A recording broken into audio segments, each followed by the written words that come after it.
Hi friends, எல்லாருக்கும் அஸ்ஸலாமு அலைக்கும். இன்னைக்கு நம்ம அரபிக் ஆல்பபெட்ல என்ன பார்க்க போறோம்னா ஹா தான் பார்க்க போறோம். நூன் வாவெல்லாம் படிச்சு முடிச்சிட்டோம் இல்லையா? இன்னைக்கு ஹா. ஹா எப்படி போடணும்னா ஏபிசிடியில் நம்ம கியூ போடுவோம் இல்லையா? அந்த கியூவை என்ன பண்றோம்னா அப்படியே இந்த பக்கம் திருப்பி போடுறோம். இதுக்கு பேர் என்னன்னா ஹா அப்படின்னு சொல்லுவாங்க. ரவுண்டு போட்டு உள்ள இருந்து நம்ம இந்த மாதிரி இழுத்து விடுறோம். இது ஹா அப்படின்னு சொல்லணும். கியூ என்ன பண்றோம்? திருப்பி போடுறோம். இதை ஹே ஹா அப்படின்லாம் சொல்லக்கூடாது. ஹா அப்படின்னு சொல்லணும். ஈஸியான சொல்லக்கூடிய ஹா, ரொம்ப சிம்பிளா சொல்லக்கூடிய ஹா. இதுக்கு வார்த்தை என்ன? ஹதியா. ஹாங்கிற லெட்டருக்கு ஹதியா அப்படின்னு எழுதிருக்கேன். ஹதியானா என்ன? கிஃப்ட், பரிசு அப்படின்னு அர்த்தம். நிறைய பேர் நீங்க வீட்டுல கேள்விப்பட்டிருப்பீங்க இல்லையா? ஹதியா கொடுத்தேன், ஹதியா கொடுக்கணும் அப்படிலாம் சொல்லியிருப்பாங்க இல்லையா? வீட்டுல பேசிட்டு இருந்திருக்கும் போது இந்த வார்த்தை நீங்க கேள்விப்பட்டிருப்பீங்க. இதுக்கு என்ன அர்த்தம் அப்படின்னா கிஃப்ட் அப்படின்னு அர்த்தம். ஹதியானா கிஃப்ட்.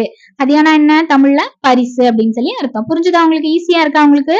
ஹதியாங்கிற வார்த்தைக்கு நம்ம ஹதியாங்கிற வார்த்தை படிச்சிருக்கோம். ஹாக்கு ஹதியா படிச்சிருக்கோம். ஹதியானா என்ன? கிஃப்ட் அப்படின்னு சொல்லி அர்த்தம். ஈஸியா இருக்கா? இதே மாதிரி நீங்க ஒவ்வொரு எழுத்தோடையும் நீங்க வார்த்தைகளை படிக்கும் போது உங்களுக்கு ஈஸியா இருக்கும் படிக்கிறதுக்கும். அப்புறம் அந்த எழுத்துக்களோட மீனிங்கும் நீங்க தெரிஞ்சுக்கலாம். இன்ஷால்லா இந்த வீடியோ பிடிச்சிருக்குன்னா லைக் பண்ண மறந்துடாதீங்க. மத்தவங்களுக்கும் ஷேர் பண்ணி விடுங்க. அஸ்லாம்.